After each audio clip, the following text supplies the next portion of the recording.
So I want to start with this fears and resistance to expressing yourself because you feel like it might attract unwanted attention, and also at the same time these feelings like I'm hearing exhibitionist, like showing off or attracting jealousy. So actually that is kind of in this place between the heart chakra and the solar plexus, and how that then connects to the womb for that energy to be expressed. And all of those are actually, if we're feeling those things, then chances are there's actually a distortion in our expression. So if we are afraid that we're going to attract unwanted attention, then on the other side of the pole, there might actually be a virus in our system that expresses our energy in a so it's like if we have watched TV, for example, if we have watched pornography, then our consciousness can be imprinted with these geometries that encourage our body to express itself in distorted ways. So if any of those geometries are hidden, I'm feeling some in the shoulder area, in the heart, some in the crown area, of course, in the womb. So by clearing these geometries out, we'll know that we're not we're not unconsciously expressing any distorted energy. And that's going to help us feel safer because we'll know that,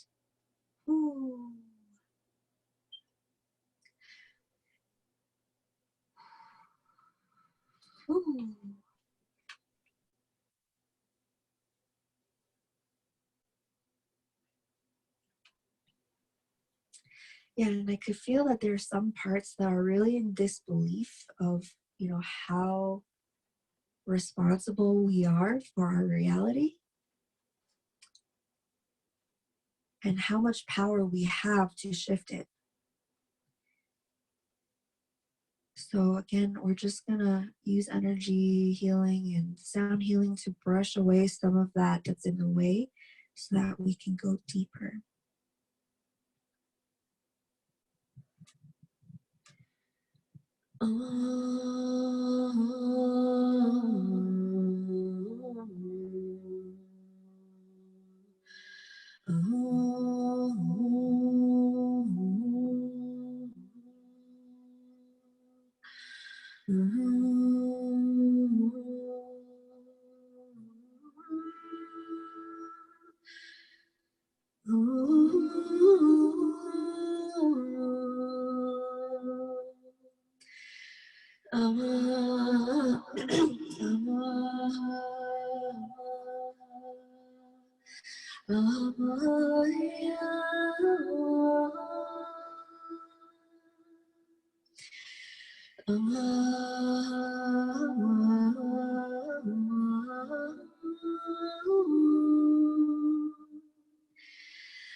So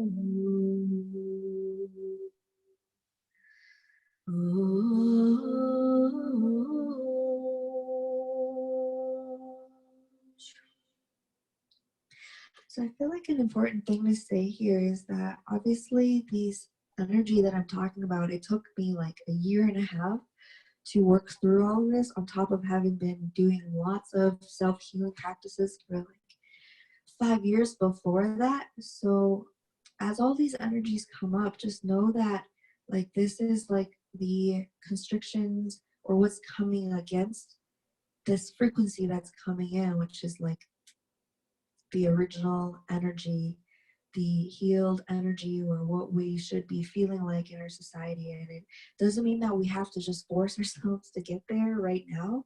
It doesn't mean that, after this one healing session, you're going to be done. I feel like this level of healing is accelerating. Like it's not going to take that many years if you are devoted to this practice of healing through those difficult geometries. But just allow it to happen on its own time as well. Just trust that if you're really intending to heal these deep layers of moving all the way back into the original divine expression and holding that space, anchoring that down for the collective, if this is something that you're intending to do, then you'll be supported in that process, by your higher self and all of the benevolent beings that are present. So almost just take inventory, recognize where there still exists this constriction and these blockages. Just recognize where they are.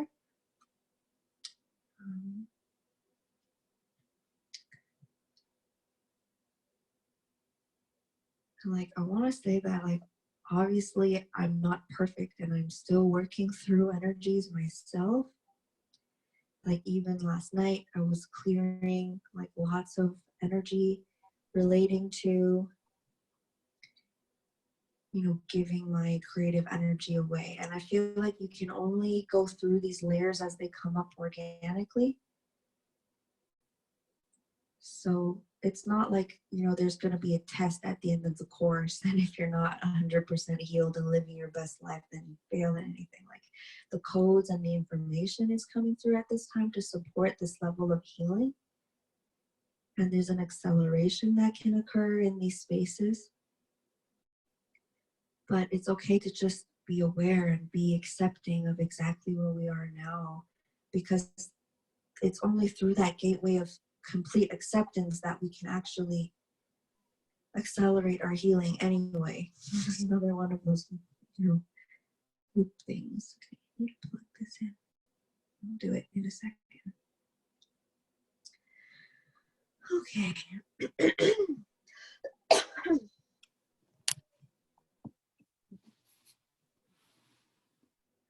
I am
on, but I'm just going to invite everybody to do a little bit of Vipassana together. You can just lie or sit, just allow this energy to come in, feeling, allow the release occurring. In our energy body, it's important to remember that all of the energies that we experience are inside of our body. So we could have internalized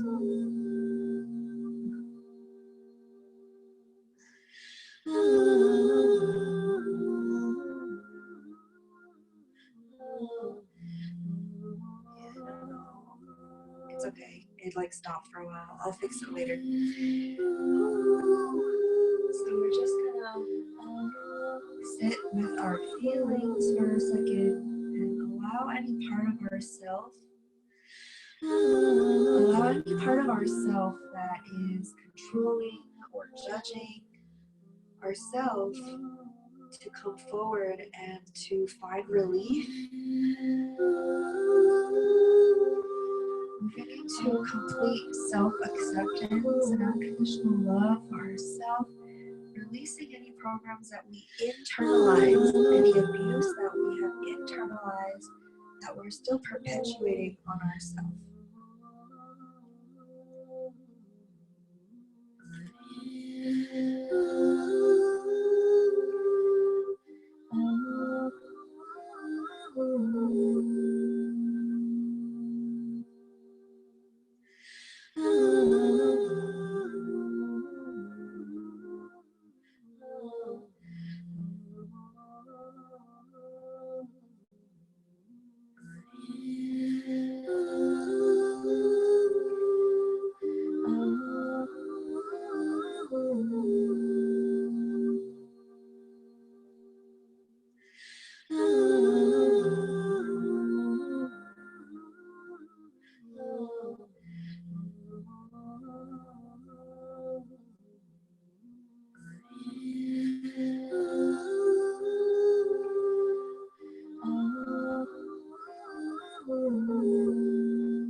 Excuse me while I plug my...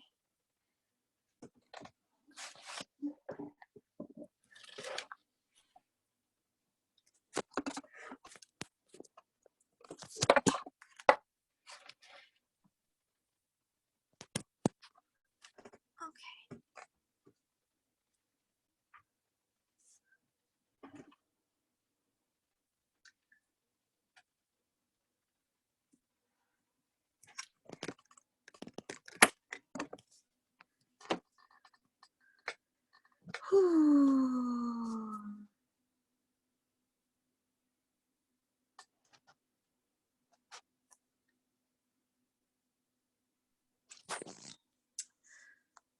Yeah, so I hope that you guys can hear me. I think I lost connection for a moment there.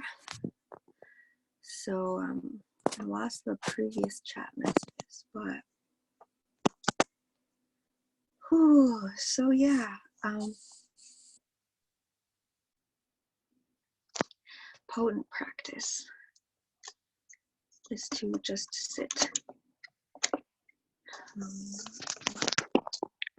I can't, it's not allowing me to rotate. Oh, I think it did it. So let me know if I'm still vertical. I know that you guys are saying that I'm so.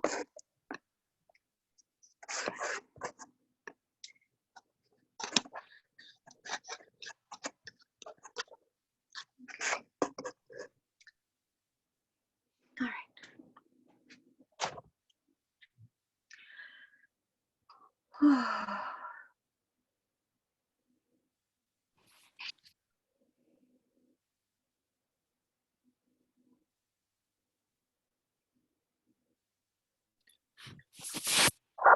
So there's a lot of power in slowing down. And I think that this has been the theme of the past month or maybe longer. Well, that's really been the theme since, having this house come and then having the house get stuck in the mud, and I'm still just staring at it. Look, it's my house outside of my window. I don't know if you can see it. It's been sitting there for months and I am not living in it because I tried to build a house in the winter and nature is like, what are you doing? Because I was in my head and I was like, oh yeah, I can have anything I want, and I was not really tuned into nature in this way of building a house because I was in an experience. I've never done it before, and this whole thing has just taught me that there's a season for everything, and sometimes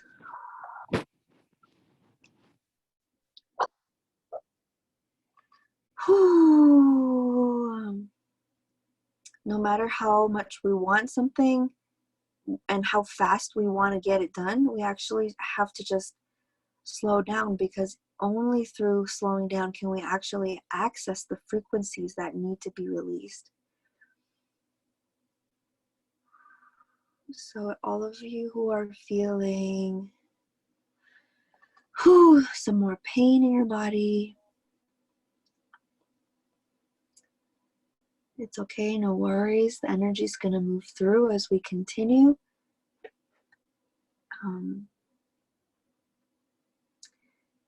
And actually, pain is quite natural and normal when it comes to doing this meditation practice, which is in the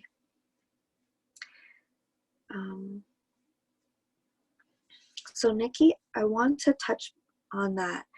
So this practice is in week 1. It says how to meditate or something like this. Is a modified Vipassana practice. And it is something that is coming directly through this vessel. I have practiced and gone to the Vipassana retreat and have gained so much out of it. And this practice is kind of like the upgraded fitting for the now civilization practice that both Buddha and Kuan Yin have shared with me. So this is a practice that I do myself to accelerate my healing process.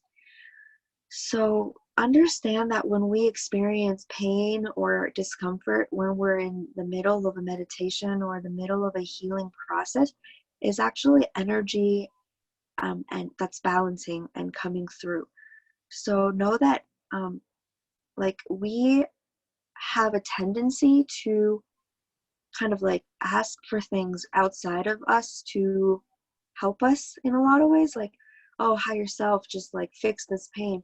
But actually it can't fully happen like that, because then we can't learn or gain what energy that is. So when you feel pain in a situation like this, like in a ceremony or in a meditation, it's actually better to just like move through it and feel it, feel where it is in your body, feel what, geometries or programs might be connected to it, so that you are, your higher self in your body, and you are moving through the process consciously. Because oftentimes these energies need to be witnessed, they can't just be removed. That is why when I'm doing sessions with people, I will always articulate the energy. I don't just like let energy move out, because they need to be consciously processed.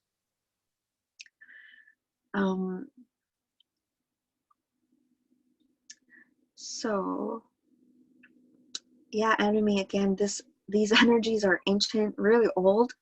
Some of this pain is from, hundreds of years ago, both in our ancestral lineages and our soul lineages. So just be gentle with yourself. Know that this process is your planetary work. It is your service. Every density, every piece of pain, every program that lifts out of your body, you are literally anchoring the, organic matrix. Like, this is the process, and we don't have to feel like we have to get to some goal. But with that being said, the medicine is quite strong, because y'all are warrior priestesses and y'all asked for it. So.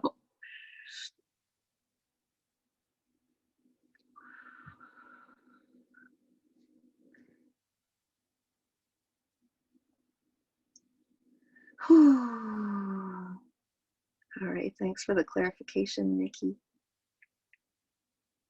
So now I want to talk, bring up the energies of past life energies. I know that with the case of Angela and a couple of other people,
so I am feeling a very strong transmission energy of complete liberation and freedom and joy, exuberance, the free flow of life force energy through the vessel.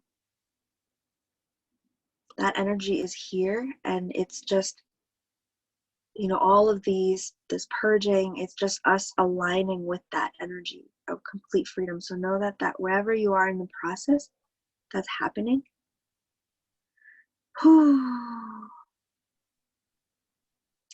And I can feel some of you are feeling a little nauseous. But it's okay. Just breathe and know that this energy is supporting you, and just intend to release all restrictive energies and vibrations and implants and thought forms and traumas. And, we can try to let go of the story because it's not serving anymore. Maybe in a time when we were learning about how strong we were, we needed to understand what happened to us in a past life. Whew. But sometimes it's not always relevant when we can just access how beautiful and amazing we are. And I wasn't really saying that directed at you. I'm just saying this as something that might help to allow the energy release a bit easier.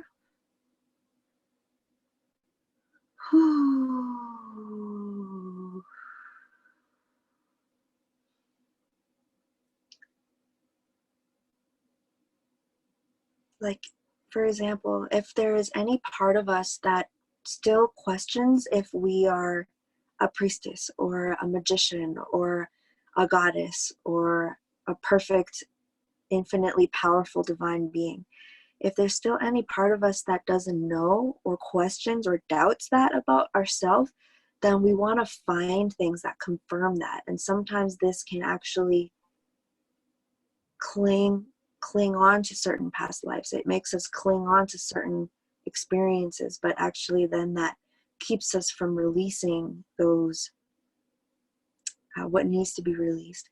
And so we can just come to the center, go to the root,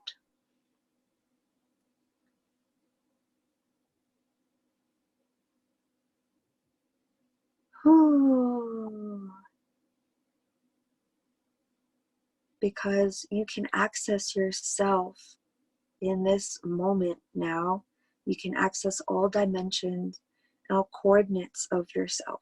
You can feel that power and that beauty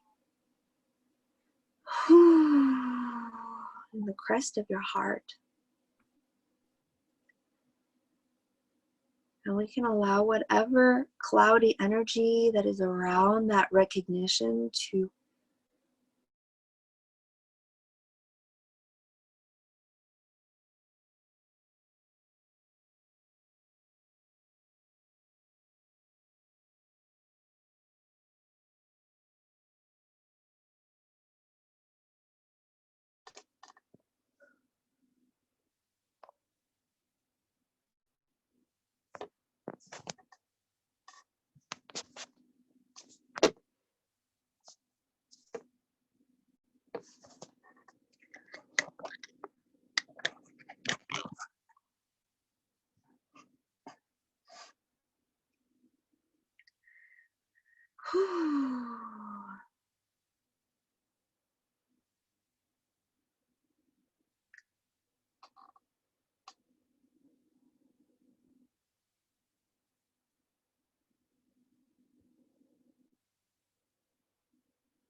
wow, okay, so one of the feelings of the integrated Empress energy, and again, we're actually correcting this term because I feel like a lot of Empresses in our reality did play out the whole male role thing, going to extreme measures to sustain their power through killing and war and all of that stuff. So the correct geometry of this energy that's flowing through feels like an infinite expanse of heart love energy. And so in that field, there is a deep calm and there's a deep peace. There's a deep sense of perfection, and by that I mean just the peace of perfect alrightness.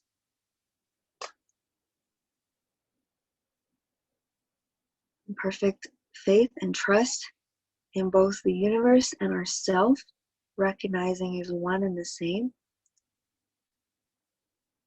And even as this energy is coming through, I'm tuning into the lower body and I can see about almost like 100 versions of us, different inner children and teenagers and young adults just screaming and crying,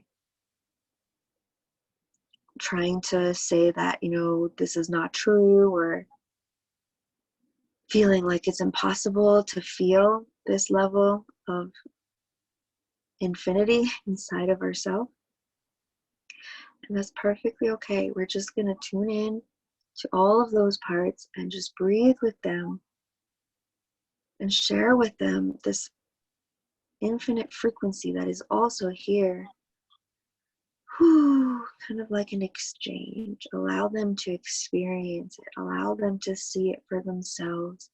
Allow them to see how relieved they will feel if they can accept and allow this energy in.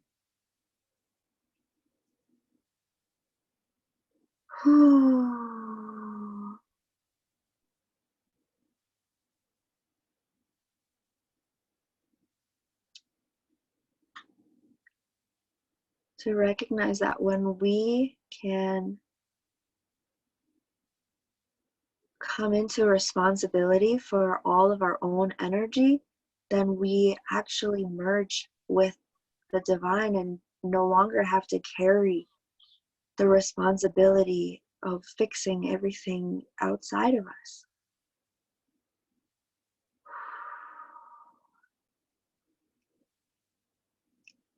And that's kind of ironic, because when we lose this urgency and this burden of needing to fix everything outside of us, we actually tune into the energy that can restore balance to everything.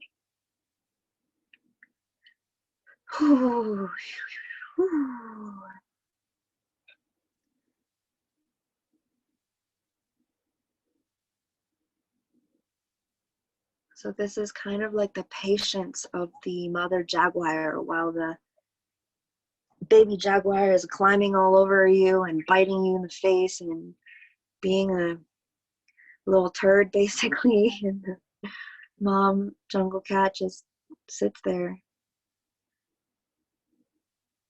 in perfect patience and perfect peace. This is the level of stillness we can achieve with our own inner children, is just to allow them to be crazy and wail, do whatever they need to do to eventually merge with this level of acceptance and peace that we can cultivate in our heart space. As this code of the true Empress vibration comes in,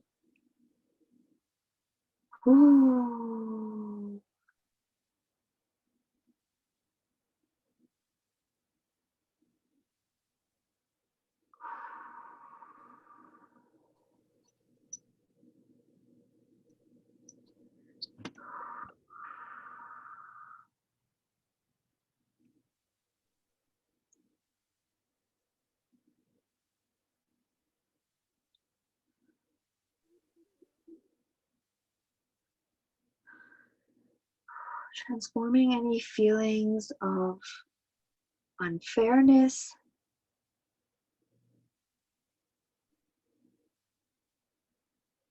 feeling of having experienced inequality in any way, feeling neglected in any way.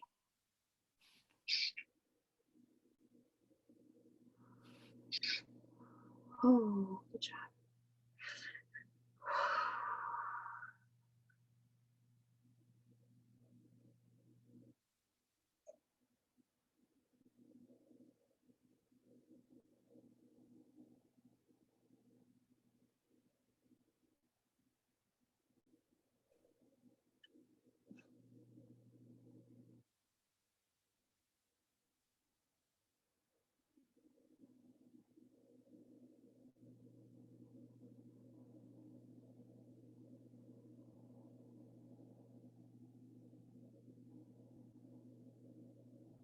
Okay, that feels good. I feel like there's much clarity coming back in. I felt some good releases happen, so I do want to continue on because we do have a little bit more coding that's coming through the next archetype.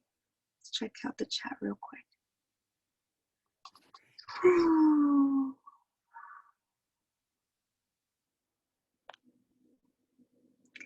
Let me know how you're feeling. If you're feeling the pain has passed or the chaos energy, feeling like healing is coming through.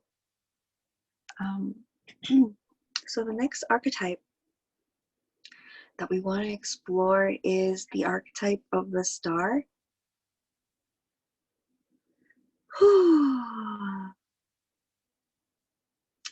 Now, when I think about the star, completely unrelated to how it's described in the tarot system, this is a card that has kind of followed me around, and that's why it's my Zoom profile picture. I've had just random people come up to me and be like, I've been holding on to this card for 7 years, and now she's finally found you, and it's like the card of the star. And it feels like the star energy is both a younger energy than the Empress,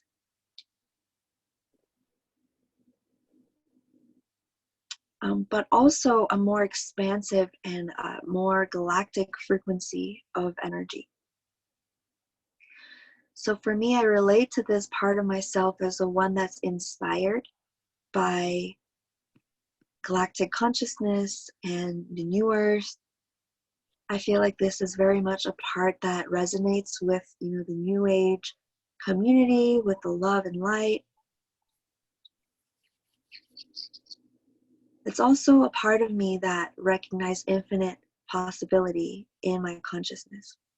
So while the Empress is a sensation or an embodiment of infinite energy, the star is more of an embodiment of the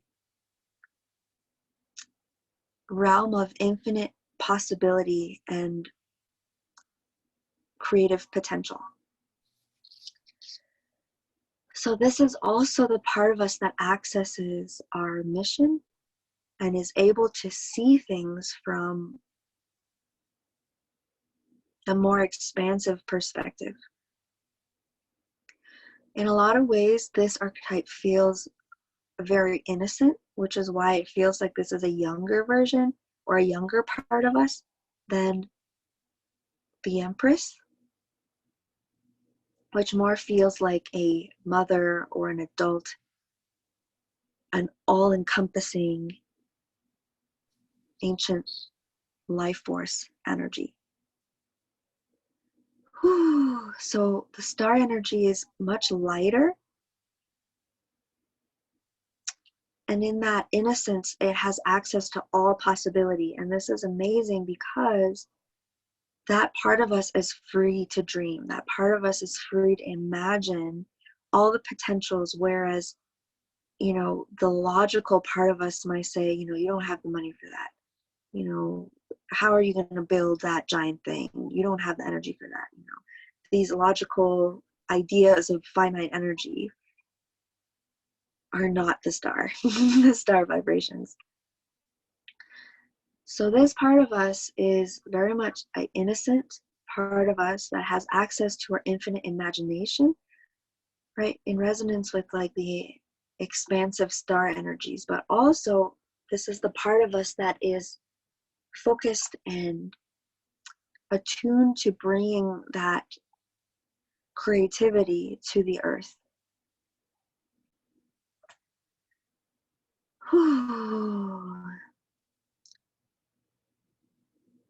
And this particular energy is an energy that's coming in to assist us in discovering novel ways of being of service.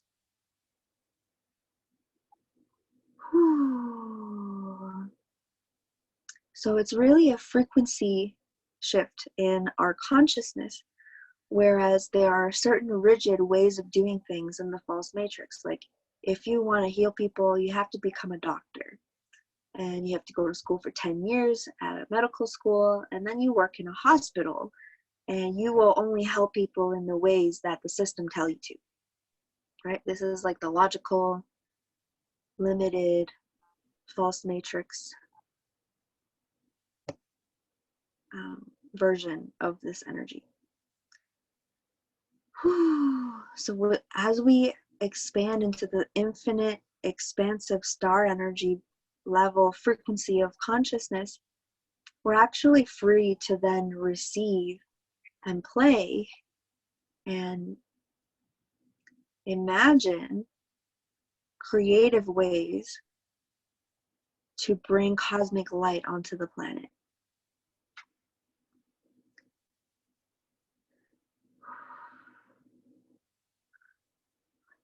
So this is a very pure place where our pure intention is to bring cosmic and expansive living light energy onto this planet.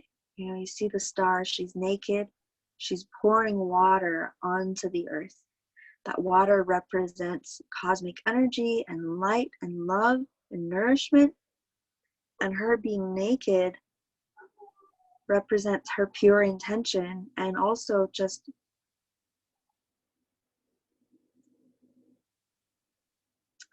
the innocence of her being, right? She's not afraid or shy. This part of us has not been exposed to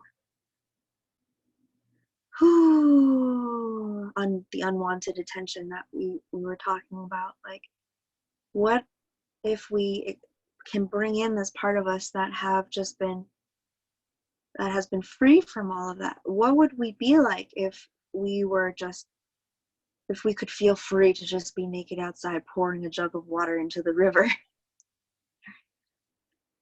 And we can experience that through this energy that's coming through.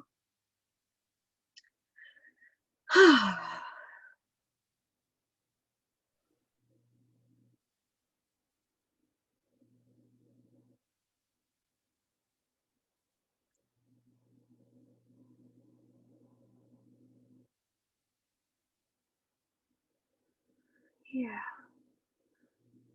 So if I'm reading Sarah's comment here about needing to do more and to be more. So it's good to be aware of this energy, because again, this is the crux of what we're correcting today, is the understanding that when we feel like we need to do more and be more, usually that is coming from a fear of not having done enough, of not being enough, of needing to prove our worthiness.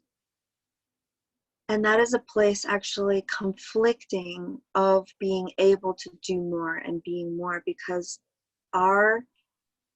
what that more actually means to us probably means like being able to bring in more light and to create more joy in the world, right?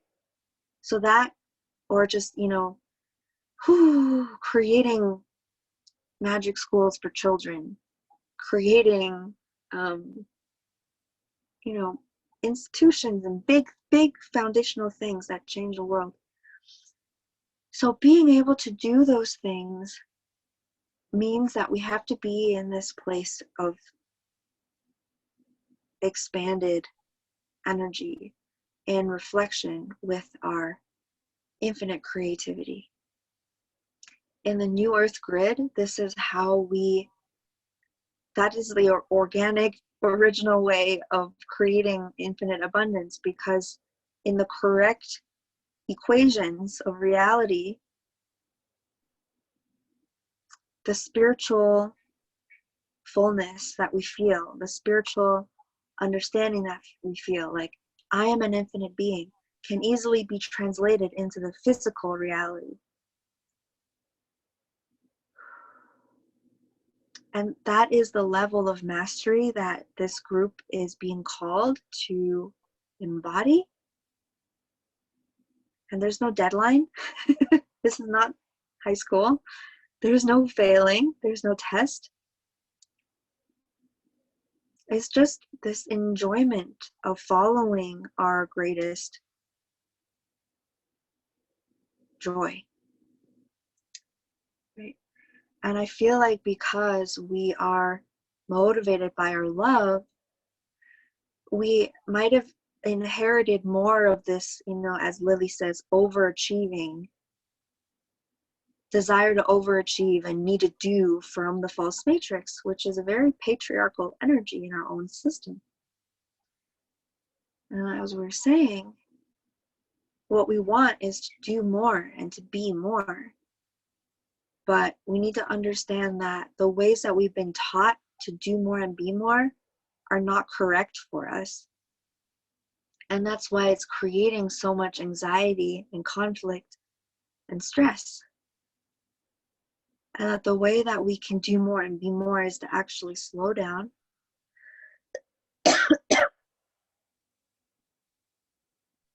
and allow natural impulses of creation to come forth. Natural impulses that actually come from our joy and this inner child, galactic energy, the star energy.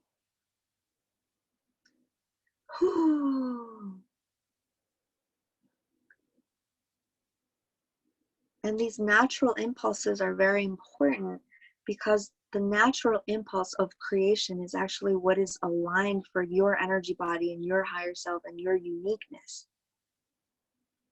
This is something that our society is not teaching and has no idea about, and that's why it feels so hard to move from one system to another.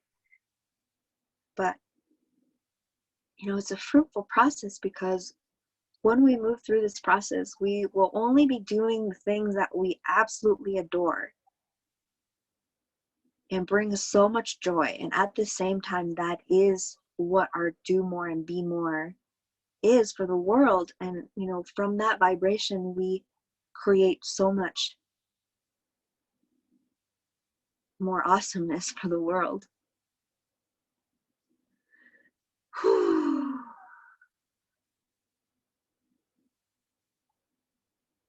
And those natural impulses we can only access when we really slow down and have enough rest and have integrated our self and remembered remembered who we are, remember what we're deserving of. Okay.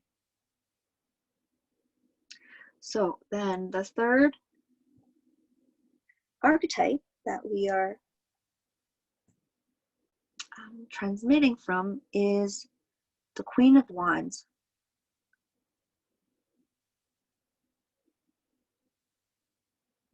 So the Queen of Wands is an archetype of absolute finesse, and I want to say like power, but it's not the right word. It's more like precision in creation and manifestation.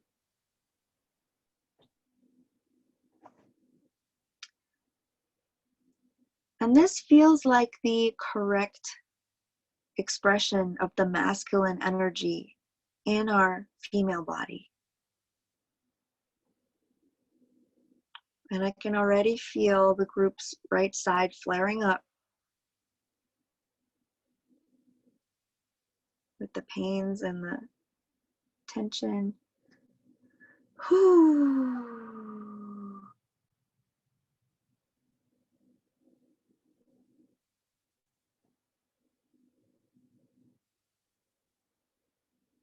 So the Queen of Wands carry a certain mastery over creation, because remember, the star, the Empress, and the Queen of Wands are not separate. They are very coherent and together, and they're all one. They're just all different angles of the one thing that's you.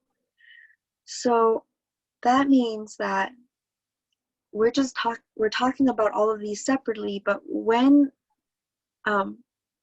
say that this creative energy is imbalanced, it is coming from a place of expanded awareness. It's coming from a place of expanded, infinite creative energy and the accessing of that as a knowingness. And it's coming from this natural impulse and inspiration to create from this place of pure intention.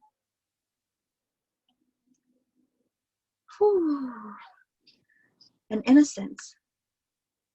right? There's part of us that hasn't been told, like, no, you can't do that. That's impossible. The part of us that hasn't been told, there are only certain ways to do things. So in the connection and full activation of those two energies, this masculine wand energy can then go to action. And this action is not of striving. It doesn't come from a lack. It doesn't come from, I have to, make rent this month, and thus I have to do this thing. And then he goes to do stuff, even if the body doesn't want to, even if, who's like my dad going to work when he has a cold and he's sick and he doesn't want to go to work, right? That forcing actions to happen. Forcing ourselves to heal, forcing ourselves to, do exercises when it doesn't come from a natural impulse and correct intent and purity of intent. So when the energy is aligned, however, it's almost like the actions are effortless. The Queen of Wands knows just what the next step is, but it's almost like she also knows what all the steps is, but she don't have to think about it. She doesn't have to worry about it because she knows that she's connected to the infinite energy and the inspiration of the stars. So in this place, she's relaxed and she can just enjoy the act of creation itself. She can just enjoy being in action.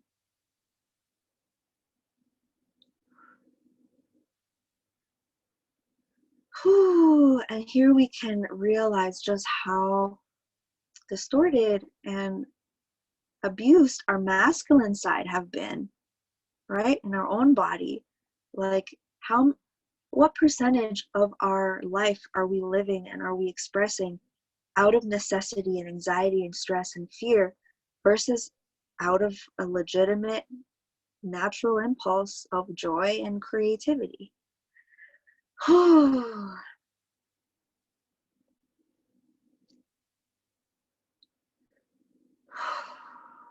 It's almost like our inner masculine's confused. Like, what? Do things that I want to do? What does that even mean?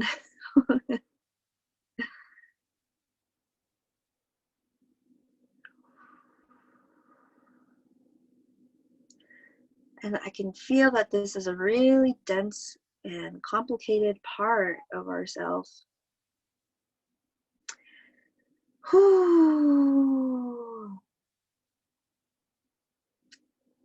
And we can see how here then, again, the feminine in our own body holds space.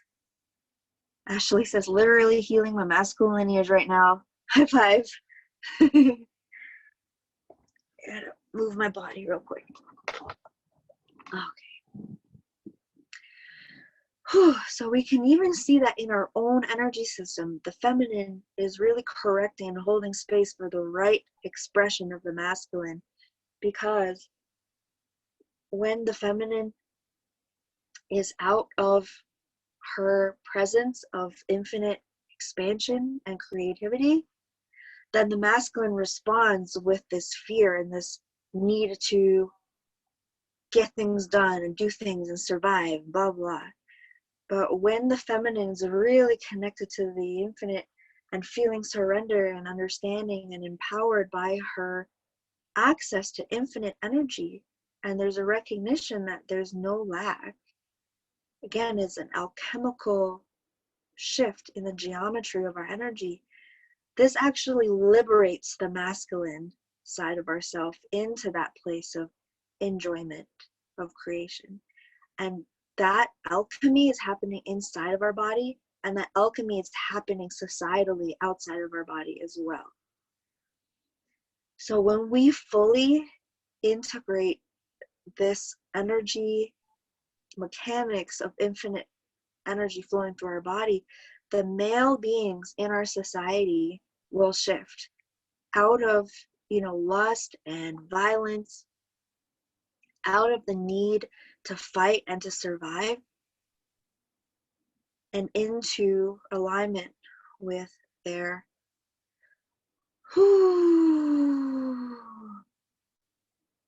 place in space. So, let's see here. Yep, and I can feel the energy lifting here. Enjoy the act of creation itself. Yes. And again, and this is actually where the energy system frees itself. Like, what would it feel like if, everything that we do, we're so excited about, in alignment with our values and our passion and our inspiration and our greatest love and joy. And we're just so excited about it that, we become aroused. What is arousal? Sexual arousal is being aroused by creation, of arousing creative energy, of pulling infinite creative energy to come, right? And it is a very physical process. I've shared this a few times now, but it still blows my mind, honestly, that, when I'm creating something, when I'm writing my book, or when I'm, even when I'm updating my website, it seems like this completely mundane task that has nothing to do with, my energy work and whatever. But even when I'm weaving and fixing my website, I'm feeling aroused because I know that that's part of, my tapestry of creation and what I'm bringing into the world when I'm birthing. And I will literally feel very aroused, sexually aroused, with like fluids and everything, just fully engaged and aroused by this creation. And it feels orgasmic, it feels brilliant, it feels like all of this pleasure is flowing through my body in this act of creation, because I know that, we're in resonance and alignment with the divine creation. And I really do believe that this is a natural state of creation for all beings, for all creator beings, for all humans. And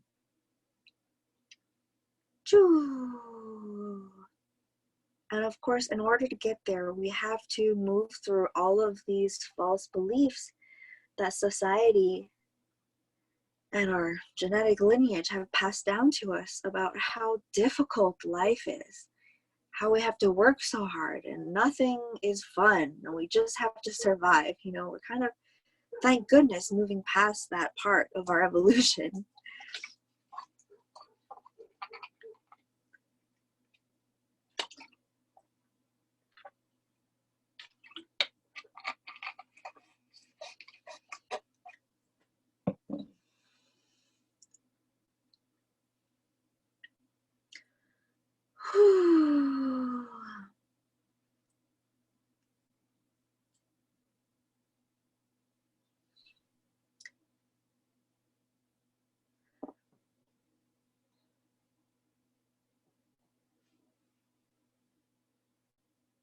Janice says, I had a huge orgasm one day driving in the countryside by just being open and in gratitude for the beauty of the earth.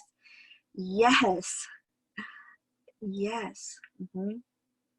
And when we're thinking about our creations, like, for example, building this eco village and magic school here on the land, like sometimes I'll just think about it and just like get so excited by the vision, and I'll just feel that creative energy move through and just have orgasms, knowing that the energy is birthing into the world. And the manifestation that comes through that level of energetic and creative coherence is undeniable. And it's not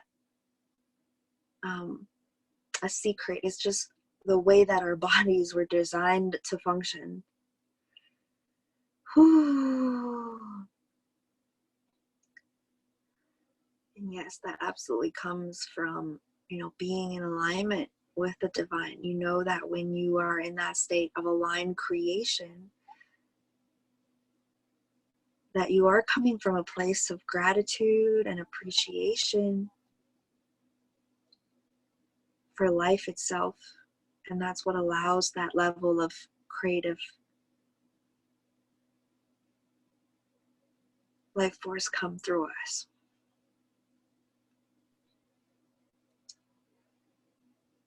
Mm-hmm. Beautiful. Whew.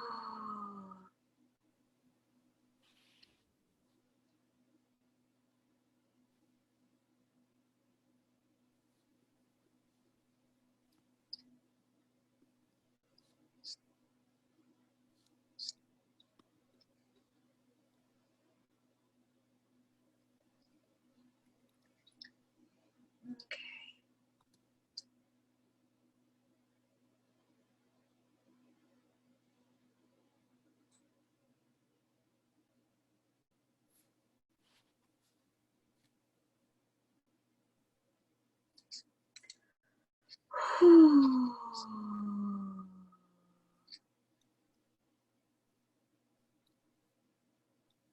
I'm loving all of the comments that are coming in right now.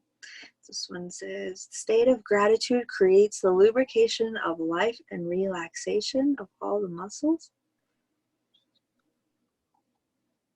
Whew.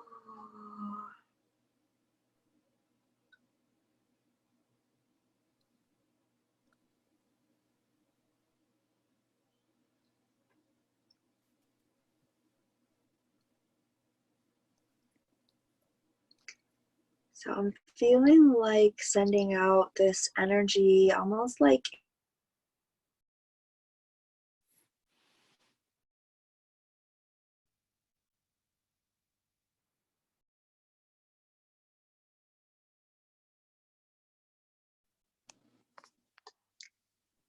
and I'm back. Sorry. Karen says, is it good to feel such strong energy in your body? Is it good to feel such strong energy in my body? I'm not sure what the question means. Like, do you mean, is it good to feel strong orgasmic energy in the body, or just is it good to feel energy in the body in general? I guess it depends. Oh, look, there's a little Jupiter head back there. For me, I understand that our sexual energy is actually life force energy, and that when we experience it through our body, we're actually nourishing our organs. These are the understandings behind the Taoist immortality practices, where when our sexual energy is flowing properly, so when it's not moving, we can actually use that energy to start burning away the blockages that are keeping it from flowing. So I'm not sure if you're talking about just like feeling energy or if you're feeling sexual energy. So just clarify, because if it's just really strong energy, if it's not moving through, then sometimes it could be difficult for our nervous system. Okay, just a strong energy. So that sounds like then you need to ground. So let's open up the root chakras and also the tailbone. Whew, so that energy is just not circulating or stuck in our body anywhere, just grounding out and balancing. Whew.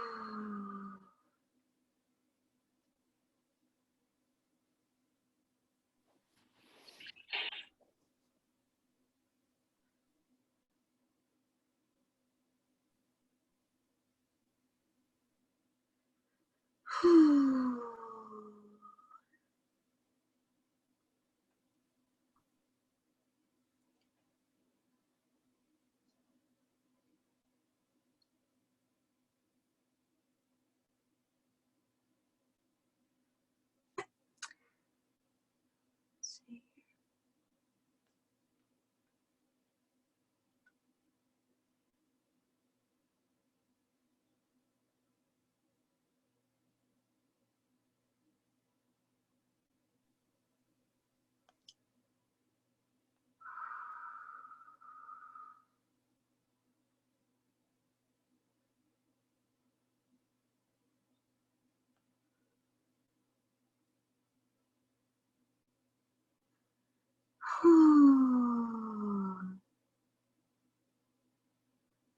Catherine, you are right on the money. I am just like, all humans needs to know this.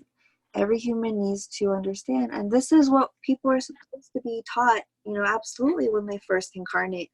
What are schools for? To catch up, to catch the souls up when they arrive here. And to show them, what are the parameters so they can live a creative and enjoyable life. We're not supposed to be like telling them what they're going to be for the rest of their life, or, it's quite distorted. So let's see here. So see, can you touch on channeling energy well? At times it comes and it's like we're conditioned to send it away and it ends up feeling draining. Right. So this is connected to what Catherine is saying, is recognizing that, sexual energy comes up for lots of different reasons. And of course, when we're young, we're taught that it's shameful. You should only experience it when you're by yourself in your own room, only when you're married, only when you're older, when actually sexual energy could be here to heal us.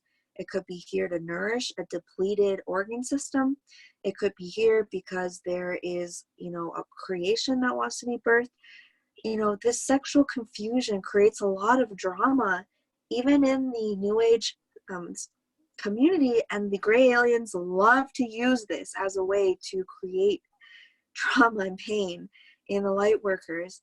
Is that, say you meet somebody at a conference or an event and you feel this magnetic energy, and in a awakened civilization, the first thing that should come to mind is, what are we to co-create together? What kind of bond is this?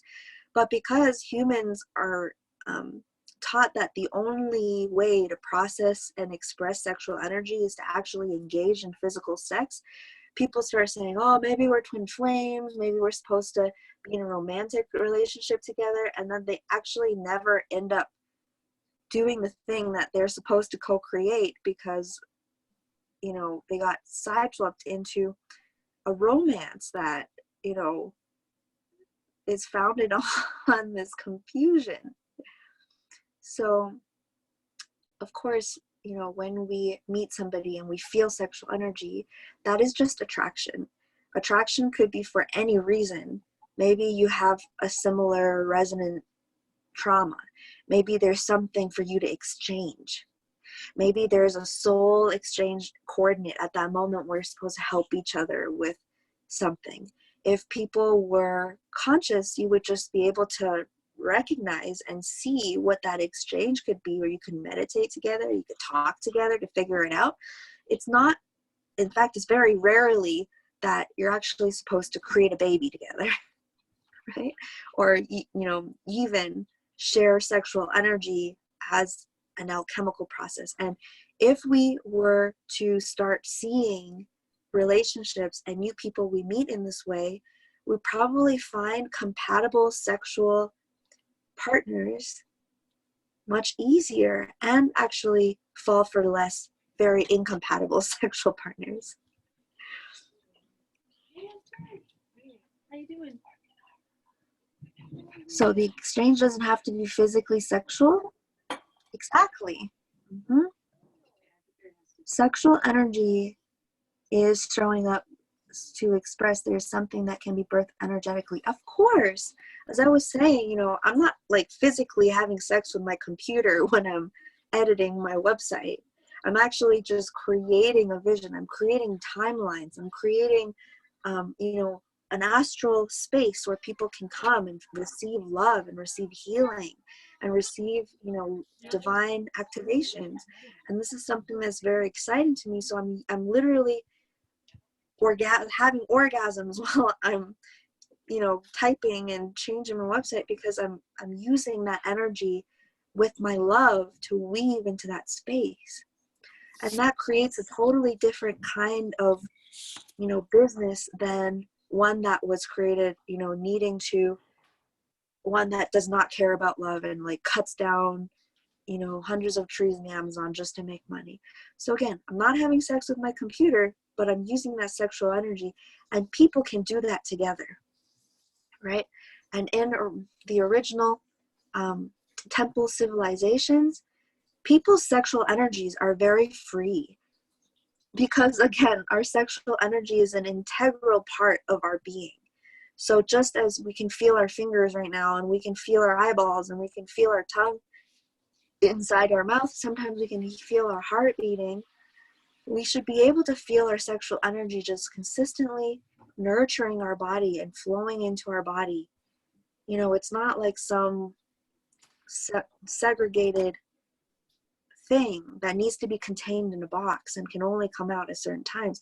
And so if you're feeling really good in your body and this beautiful man comes around, like, obviously in our society, like, you shut it down, right? You don't want to be inappropriate, and like that man probably doesn't want to be inappropriate or, you know, be perceived wrong, so they'll shut it down, and then you have this dry, artificial, weird exchange. Whereas if our energy was free flowing, it still doesn't mean that you're going to go around having sex with everyone. It just means that sexual energy is an accepted part of ourselves, where you come together and you just exchanging holistically, and you're feeling the love that is exchanged, and there's a certain acceptance and recognition, right? And of course, you know, that would require all people in the society to be very aware of themselves. Whew. So people's energies and the intentions involved in bringing them together in any way. Sacral, pulsing, sacred, learning how to express your energies in different waves. Yes.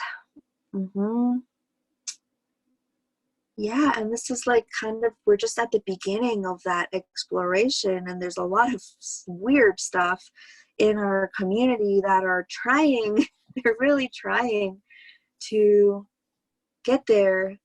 But, you know, unfortunately, it's very hard because we were infected with all of these viruses, and there are people who are using this wave of awakening as a way to be predatorial, and we need to be aware of all of those things and not be naive, but also recognize that we can't just toss the baby out with the bathwater, that there is something very important here for us to explore, and that we need to start doing it, you know, maybe in safe spaces and inside of our own body first and foremost, in our own life, becoming comfortable and recognizing how sexual energy has been distorted and suppressed and confined in our own life, in our own body. And once we come into a deep, solid understanding of that in our own body, then we can come together and, you know, explore that, you know, and have that collective healing. But I think for now, we're still kind of far away from that reality, just because, you know, we just like trigger the crap out of each other. So that is why it's so important for us to do this internally. Candace is like, it's like we're just opening this book and also writing it. Absolutely. There's so much need to come with integrity and not get stuck into lust, which can be confusing. So as a woman, at least for me, there's a fear that if I express my sexuality, I will be a predator. So again, this is all about exploring this energy inside in our own internal alchemy until we feel comfortable, until we feel like we have a good grasp on all of our parts of ourself, right? It's probably it wouldn't be smart if we still have all of these triggers and traumas around our sexual energy and ourself, and then just like go walking around a shopping mall without a shirt. Like, that would not be a good, clever thing to do. It would be skipping steps, right? Whew. And of course, Amanda, it's so important for us to begin this exploration. That's why I feel like this, like the creation of this course, for example, was a very natural impulse. I've been downloading these teachings and actually working with Kara on them. I literally woke up at 3:33 a.m. I was like, my like crown chakra opened. I was like swimming around with the stars, and then the whole curriculum just came through at 3:33 a.m. I typed until 7 a.m. And then, I mean, that's just like, and I was aroused, you know, I was really just like super into it. I'm feeling so joyful and in pleasure about, this container and this energy being able to come through at this time. And so, this space is really woven with these energies in it. And then I feel like we're all exploring the connection between the male and female and masculine and feminine energies, because again, this very is the crux of all of the distortions that we have on this planet, is what has been weaponized to control humanity for so long. So our own inner exploration and balancing of this energy is the first step before we can actually, teach the masses or fix the planet of these energies. We start with how these energies are existing and distorted and maybe needing to be liberated inside our own system. And again, I'm definitely not perfect. I'm working through these things myself. My parents are extraordinarily great teachers about this. I definitely grew up being very overachieving and full of needing to do things to be validated and all of those things.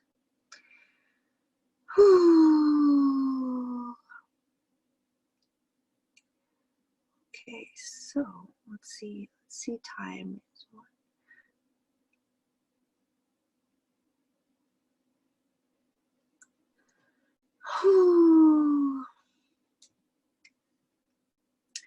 So let's take another little break, and then when we come back, we'll address some of these. We'll do, I think we're talking about like ancestral vows and curses and things like this. Just to give it one little push to clear those tensions out in the hips, in the lower belly, in the shoulders.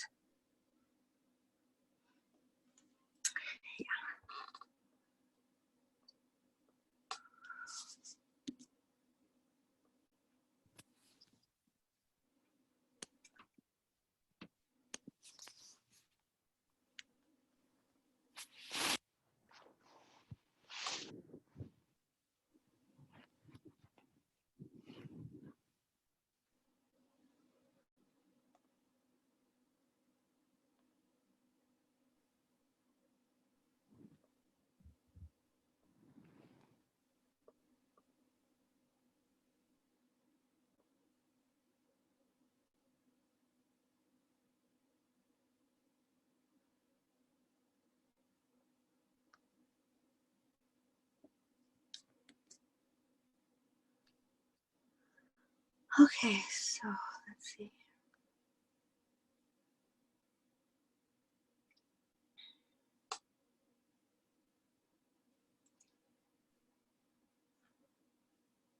Oh wow, I just realized that it was noon.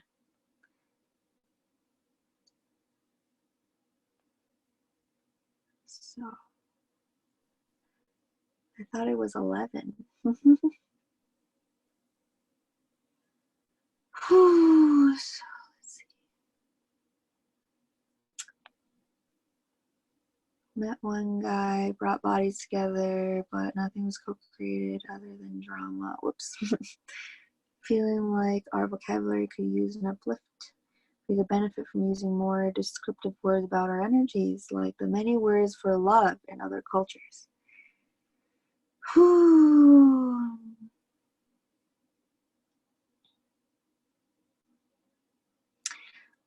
So I feel like the word romance, somebody once told me that romance comes from the word Roman antics, and Rome was kind of like a very patriarchal, like debaucherous civilization, Roman antics. So I thought that was funny. But we can dissect this word romance, right? Because it's really important. Like, if the cabal wants people to be singing love songs all the time, there's definitely something that is being played on here, right? So I think that this ties in with what Candace was saying, that we need different words for different vibrations and different aspects of love.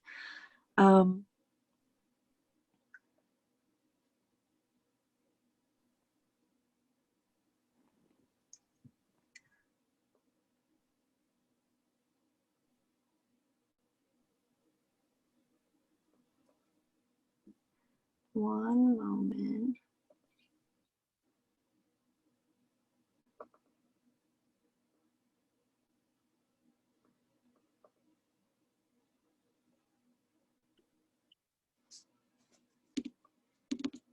Okay, so this.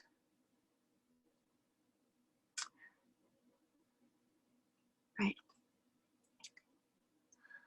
So, because in our society, there is not those different descriptions of love, and we kind of just slosh everything together as one love. One kind of love is like either it's mom and child, parent child love. I mean, even that is not really talked about, so it's very confusing for most people, because kind of the only vibration of love that we get to hear about is this romance kind of love, and that's also very unclear. It's like, is that a mammalian family building kind of love, or is that like, what is that really? And in most cases, our education of this romantic love, it is like an attached and super grippy, and must be full of pain kind of love. So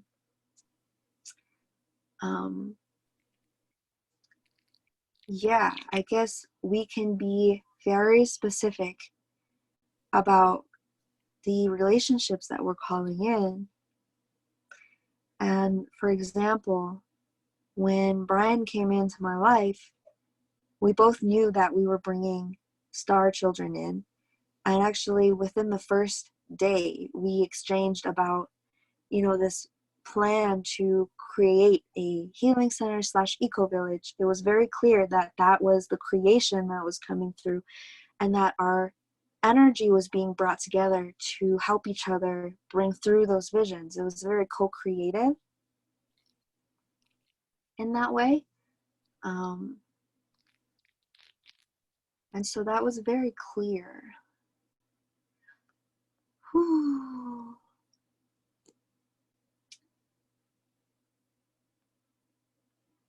So I didn't realize that it was noon already. I thought it was 11. Alina says, what do you mean by the cabal? The cabal is what I refer to as the beings that have been enslaving humanity. And so that includes the astral beings as well as the physical 3D human beings that they have possessed to use for that reason.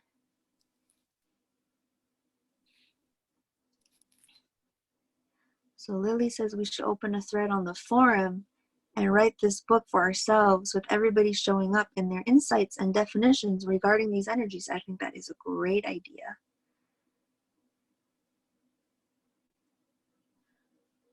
Oh, Sarah, yes, the clocks did change here. They changed last weekend, so we are now an hour forward.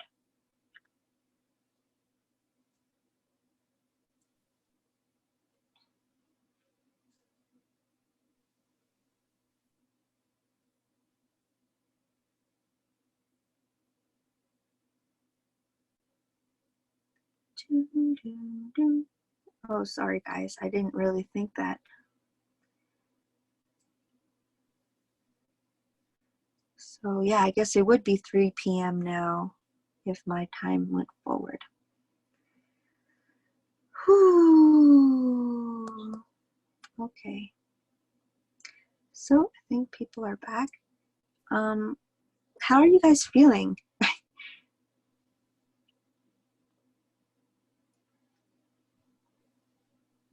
Sorrow, what? Are you confused about the time? Just search time in New Mexico, USA.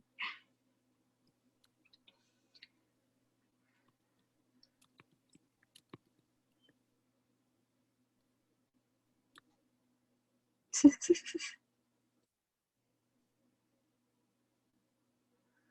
right.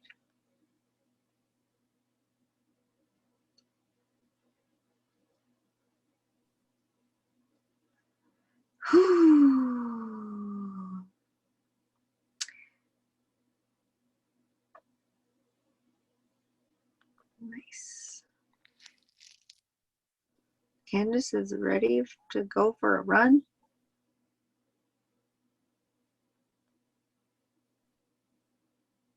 Okay.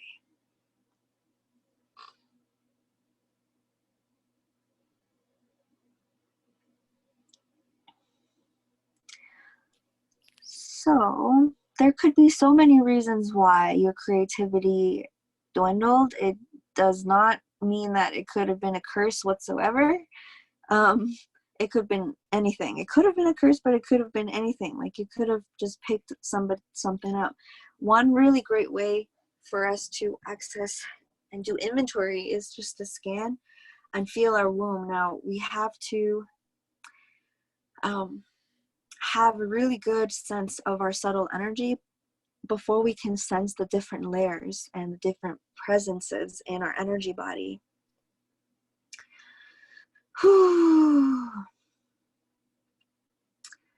So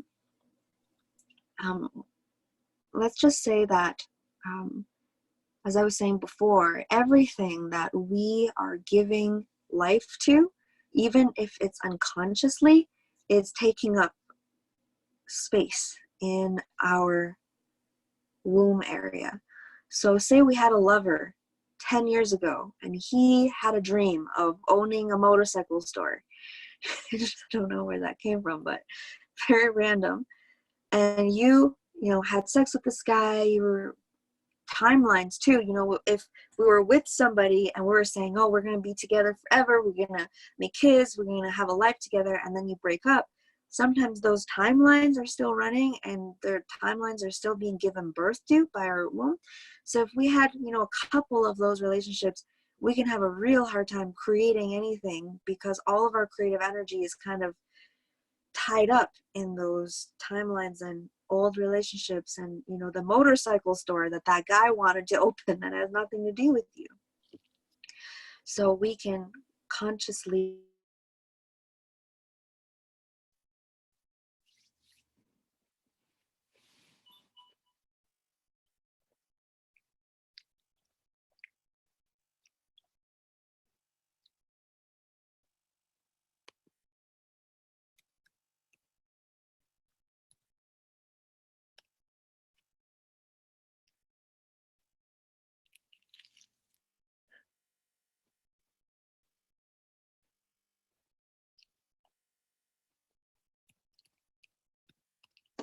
so yeah, something is happening with my Zoom today. I keep having to restart. So I'm sorry about that.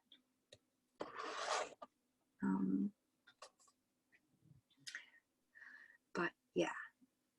So, with that being said, when we're traveling and stuff, we could have very easily picked up, a pocket of energy that started taking up our creative energy. So in that case, it isn't really a curse related thing at all. So obviously the only way that we can get clear about stuff like that is by doing the Vipassana practice.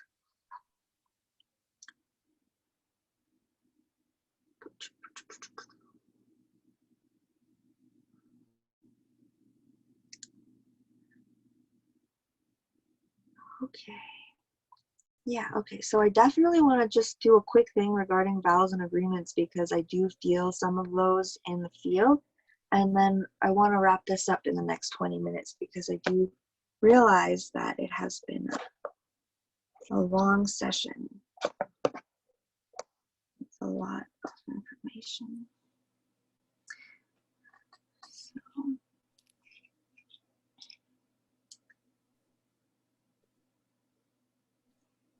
yeah, so summer, it's called the deer exercise. And a good book to read is called The Tao of Sexology by Dr. something Chang or something like that. I found that book in my attic. So I think you can get it off Amazon. I do think that he's got some workshops that are recorded as well, but you can find information about the deer exercise in that book. And I think that there's information about the deer exercise just on the internet as well, because it is a practice that is helping people with menstrual pain and everything like that as well. So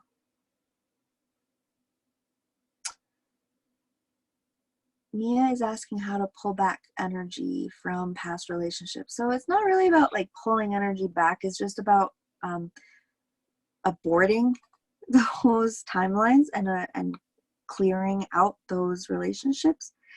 And for me, I feel like I really intend to close doors in my energy body. And sometimes you really have to meditate to find them, especially if they've been buried or if they're old or if you're just so used to that energy being there that it just feels like normal. Like if you had this relationship, 5-7 years ago, and it's just been in your field this whole time, you don't even know that it's not your energy, right? So it takes some time to meditate and to get into the subtle fields, which is really why I recommend everybody doing the practice at least 45 minutes a day, if not 3 hours. It seems excessive, but I feel like if there was one thing that we need to be obsessive about, it is our energy body. And I went through a period of time when I was literally doing nothing but this for months. Like I was doing nothing but doing inventory of my energy, because there's nothing more important than coming into perfect awareness of our energy body. And nobody can do it for you. I mean, I can give you like the quickest technique that I've found to actually do it, with the modified Vipassana practice from week 1, and also the breathwork ceremonies. Those are really potent as well, but they're more intense. So, I can tell you about the technique, but I really can't like teach you or do it for you. I mean, I feel like even with doing sessions, sometimes it feels like I'm cheating for you. Where I'm like, well, and then if we don't really get to know our own energy body, there's not really a shortcut, So she says, yes, we're going to go over oil cycles. Our cycles, my cycle is sometimes 28 days, sometimes 55 days. I know some females have severe pain. I have 0 during my cycle, but a lot of pressure when I'm ovulating. Interesting. So I don't really understand. Like for me, I feel like I don't like intellectually focus on it that much. I personally did not know if I wanted to stop my cycle yet. Clearly, I haven't had my cycle in a long time because I just made a baby. But I think after this baby, I might actually decide to make another one really soon after that. And then after that, I'm going to actually do the deer exercise because I do feel like it's not so much about like the effects of the moon or the cycle or anything. I also don't have any pain or any, negative sensations there. Actually used to really love my period because it just made me super sensitive. But I feel like exploring the reintaking of blood is really interesting to me, because that would mean that you're actually connected to the force of blood all the time. Like it's like it would be like energetically like being connected to the energy and the power of the period without losing the blood. So I wouldn't worry too much about cycles and missing them, as long as you are balancing your energy, because, you know, I don't really know about the moon. Honestly, I have no solid articulations of thoughts about that right now. But yeah. Right. I don't give it much power or much thought, much of my time. Okay, so let's just dive right in here with the vows. So these are related to our heart energy, because some of these generational energies are keeping a full heart and cervix connection, which is kind of actually pretty difficult to anchor. It takes a lot of clearing because there's been so much attack on the connection between our heart and our sacral energy. And this is also actually a continuation of our throat and cervix connection, because this is our middle dantian and lower dantian connection.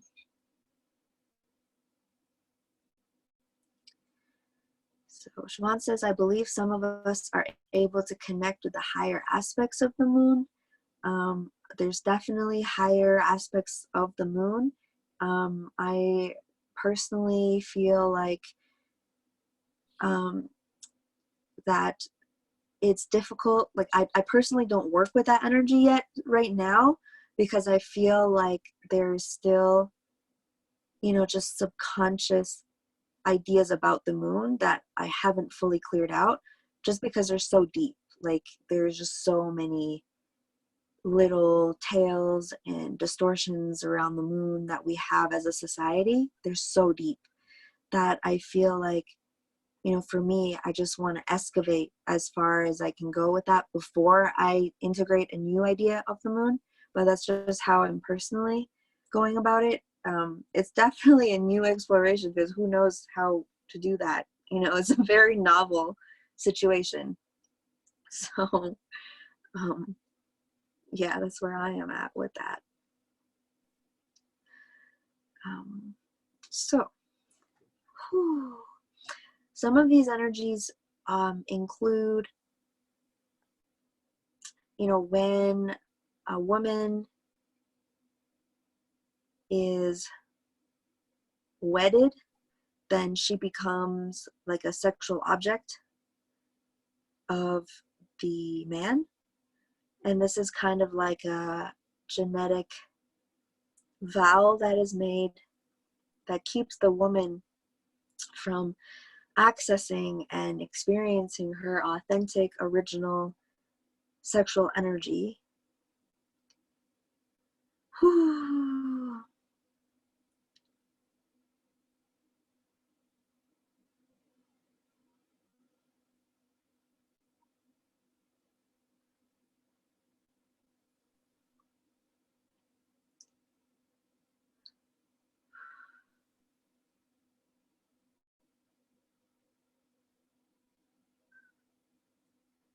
I'm feeling that there is like an intense fear here. This is sort of like a social curse where it's like, you know, it's better to disconnect the heart and the sacral, and, you know, it's better to just have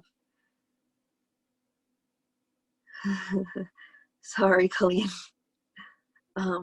It's better to just have meaningless sex. It's better to just like not feel it and not be connected to the heart, because at least then, you know, it won't hurt my heart, or it won't break my heart. At least then, it won't be as painful, because I won't be involved with my love.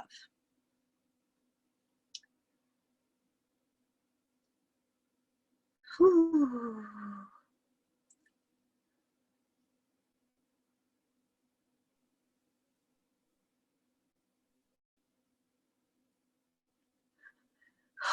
I'm feeling some religious type promises or vows that are made here as well. to just like to yourself or to the priest or to your family member, maybe not you, but like an ancestor, that's kind of like, you know, I promise you that I won't express my sexual energy so I won't go to hell, or ooh, I promise that I'll stay a virgin, or I promise that I'll cut my sexual energy off. Whew. And on that note, I got married yesterday. Whew.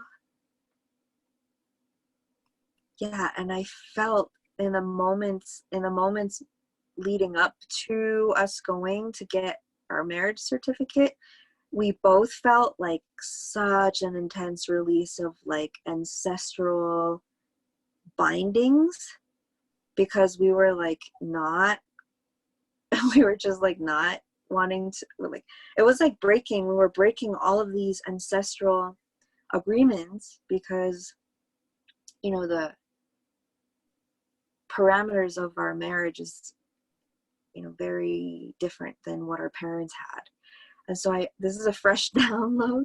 I actually received my wedding certificate at 11:11 a.m.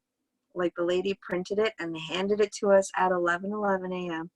So this is a very fresh download, and I feel like everything is always synchronous and in alignment in this way. So I'm really thrilled that I get to share this templating or renewal or release of ancestral binding. It was difficult. Whew.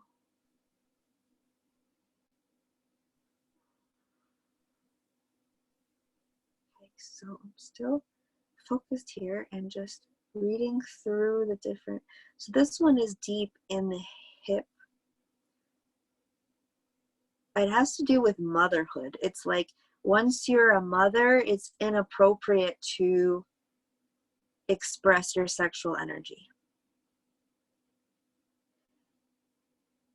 Like, people have a lot of judgment about that. Like, oh, once you're a mom, you're too old to wear that. You're too old to be free. You're too old to express yourself. Ooh, let's get rid of that. Yay.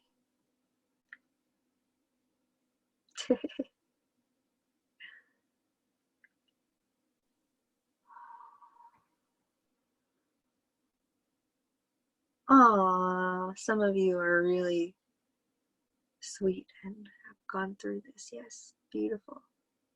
Whoo.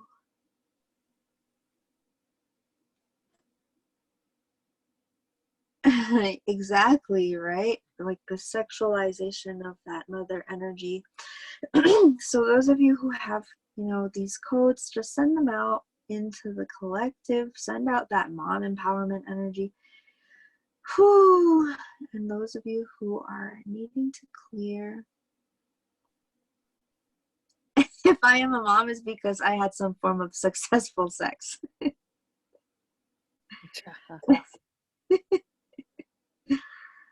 So Genesis, I've been called MILF. Let's clear that, please. Yep, that's a big thing in the collective as well. There's some virus that is very insidious.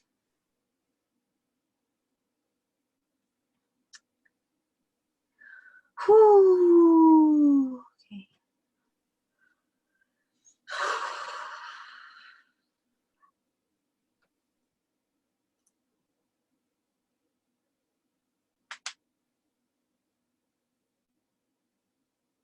I am a successful mom because I go on solo kid-free vacations.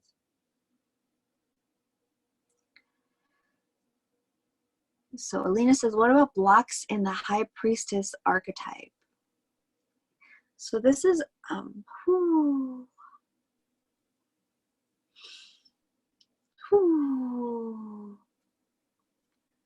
just hang on 1 second here. I'm going to let this energy flow through.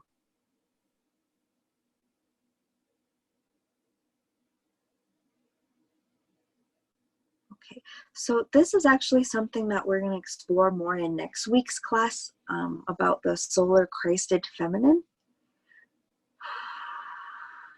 But just as a quick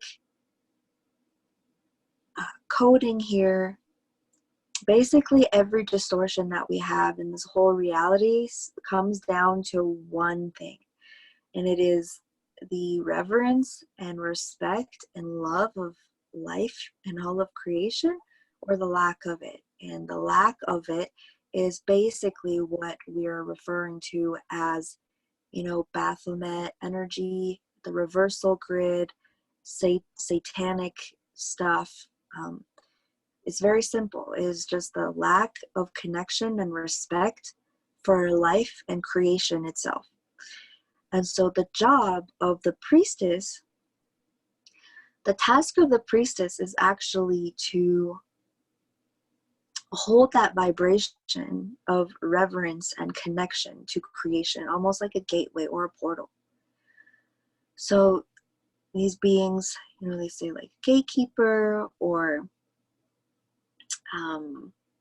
you see that the high priestess is often like sitting underneath a gate, because they're kind of a portal between realms, right? And that access to other realms comes from this deep reverence and respect for creation. And so a lot of priestesses were targeted for that power that they had. And in that targeting came with, sexual violence, and also through that trauma and violence, mind control.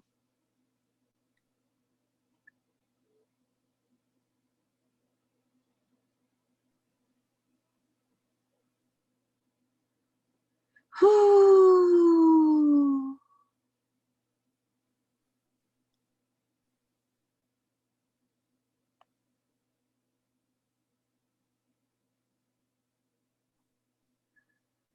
Whew. Whew.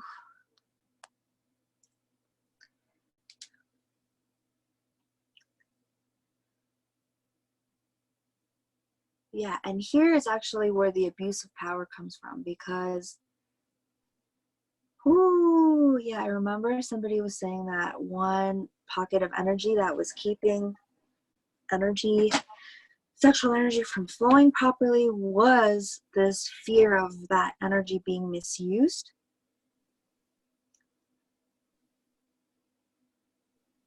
And this is kind of the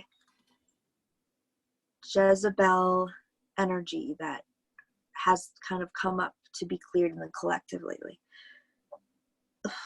And I think that when we think about it, the Ariana Grande is a really good representation of that energy.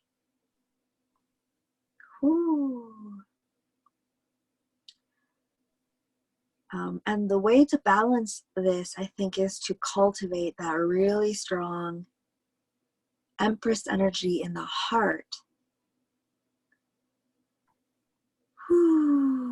Because that is our center of motivation, right? And when we have a strong sense of right motivation and connection with, the divine, that our energy is naturally devoted to those things.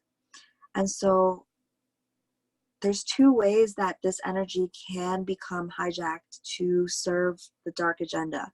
One of them is if the person themselves seek power. So this will be like a middle Dantian distortion, again, where the motivation isn't love, but to amass power. And if that is a distortion that we have, then we have to work on cultivating our sense of love and devotion to the one creation. In that case, then we begin to align that motivation, and then we're naturally expressing our energy as a gift and as an expression of that reverence to creation. The other way that this energy can become hijacked is then if we are mind controlled to express in that distorted way, and through trauma and through, MK Ultra programming, which includes watching TV and pornography, by the way. So the way to correct those kind of distortions is by clearing them out energetically, because there are implants and geometries in our energy body that coerce the body to flow energy in a certain way that seem distorted and manipulative. And so when you're already somebody that has energies, the priestess energy has a lot of access to creative energy, it's really important to be in aligned with the other two centers so that these two centers can guide and maneuver that raw sexual energy and be able to clear those distortions. Karen says all TV. Well, no, just TV that is created, it's a vibration of TV. Like I know that there are certain TV shows out there that are created by light workers now that are great, but I would say majority of the stuff that appears on TV, I don't even know what is played on TV anymore. Honestly, I haven't watched TV in like a decade.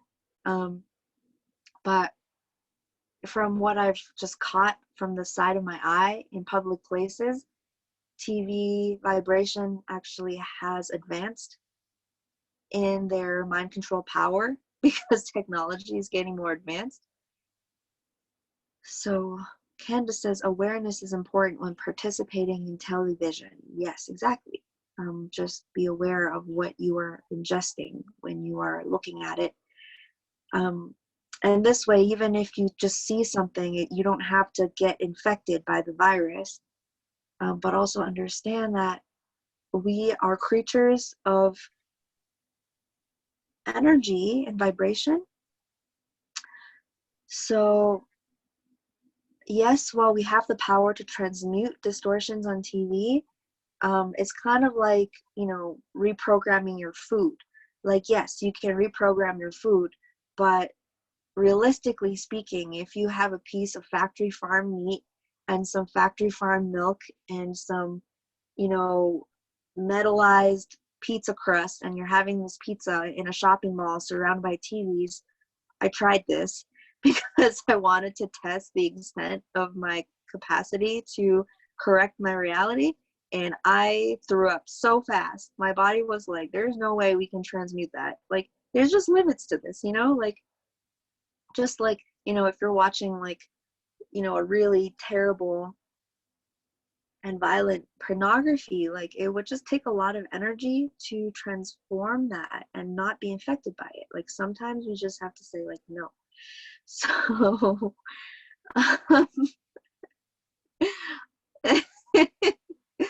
yeah, it's like this experimentation part of me. I remember I was like, Brian, like I'm going to the mall, I'm gonna have this pizza, and because I can transmute energy and I'm an all infinite creator, and this is true for the most part, but that pizza beat my ass, and that's just what happened. I was praying over that pizza and I was like, this is just a hologram. I tried. It did, and then I learned. I was like, okay, that's my limit,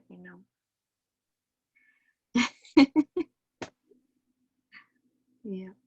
Mm-hmm. Okay.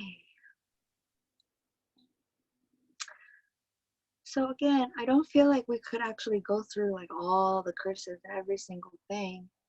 And I feel like, at this point we're getting pretty aware of how we can do this work. I can't stress, enough the importance of doing the Vipassana practice. And that's like an accelerated practice compared to the original practices.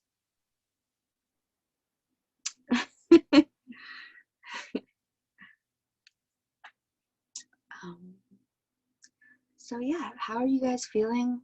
Are you still feeling some pains? Do you feel like energy have moved through? Do you have any questions?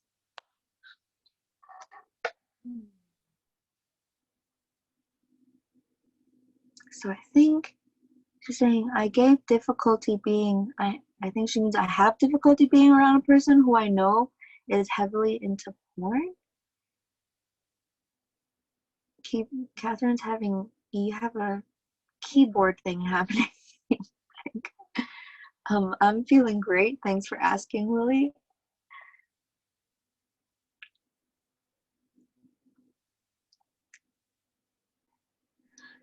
I could feel that in the beginning of when we started this transmission, that there were some energies that were really trying to like not allow this energy through, but we did it. We were like, this is what's happening right now, and we asserted our creative powers. So, whoa, jitters.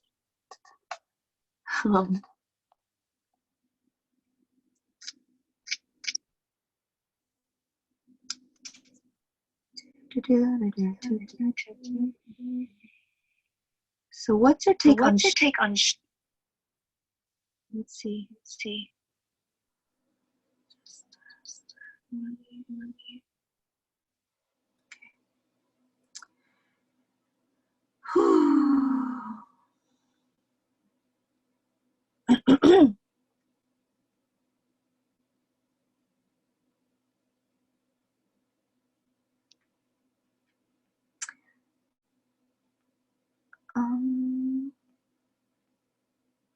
Okay.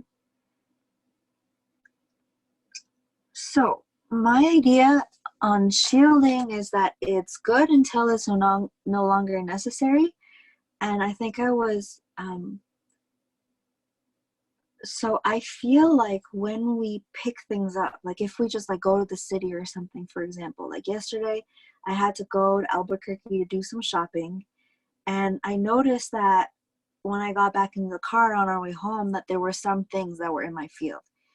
And so I started clearing them out, and obviously there are all these different ways that we can protect ourselves, like with crystals and with visualizing, you know, our strong aura. But nothing that we're not in resonance with can actually come into our body. So if there was no hole and there was no prior resonance to a certain thing, then, you know, that distortion wouldn't be able to come into our fields. So having invasions of our energy body is actually a great way for us to find out where our holes are. And that's a great way to protect ourselves, is just to continually come into wholeness, because then, you know, these energies can't really come into our field because we are occupying it entirely.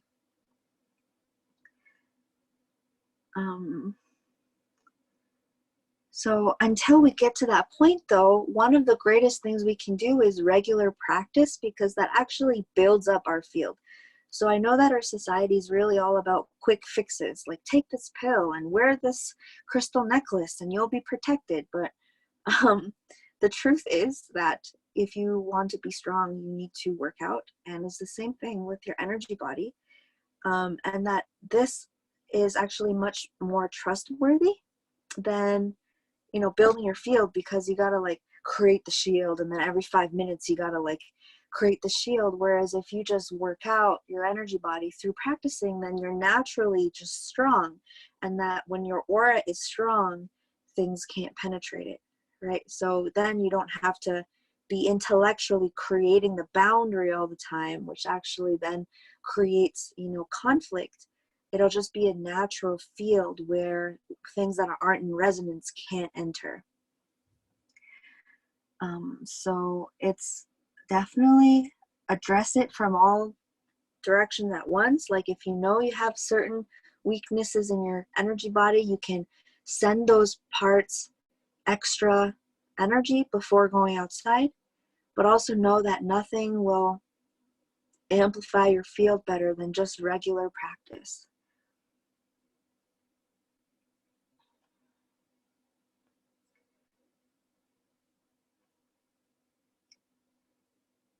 And of course, you know, when we are tuned into the and embodied in the Empress energy. We know that all energy that will come at us are going to be of respect and of honor and of support. I know that it could sound a little extravagant, but it's true. So, Catherine says, I have difficulty being around a person who is heavily into porn. Do you have to be around this person? Is it okay for you to just have difficulties around a person and just like not be around that person? You know, what is your question really? Like, if you're uncomfortable being around that person, why do you have to be around them? And if it is an obligation, like you do have to be around them,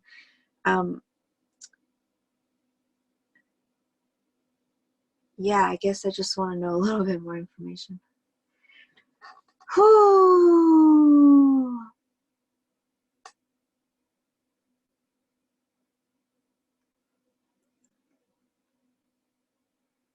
So Candace says you can develop your own practice or write your own program, script from your heart that you feel does the job. Mm-hmm. Catherine says, I live with him. Well, it's very difficult.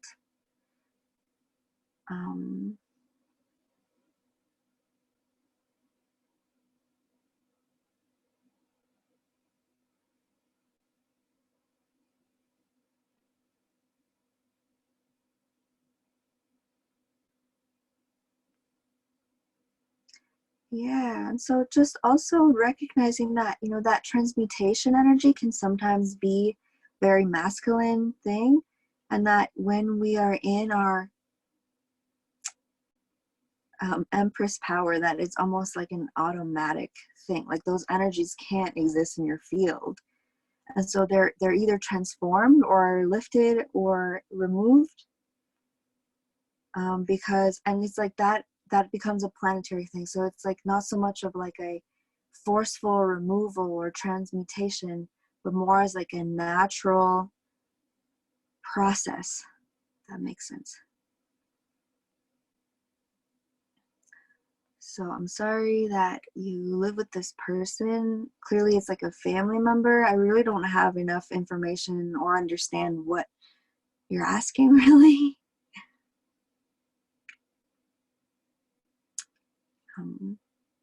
But all right. Whew.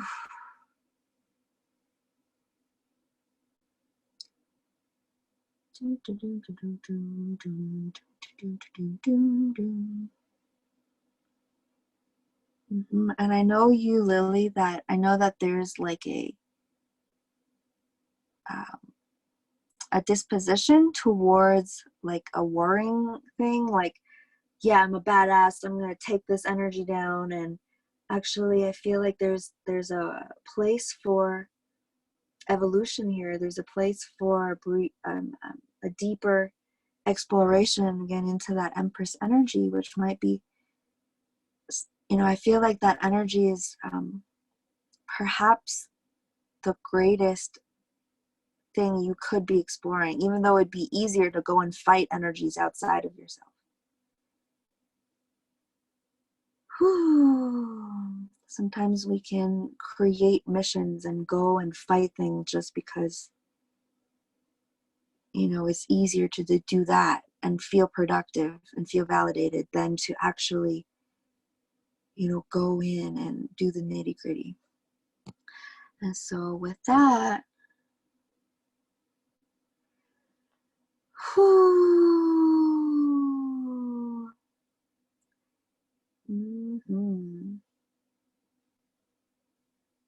With that, I think we're going to close it down today. Only half my face is in the screen. Okay.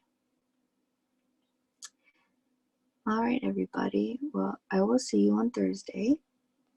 I love you all so much. We're all doing amazing. What a wonderful and incredible time to be alive.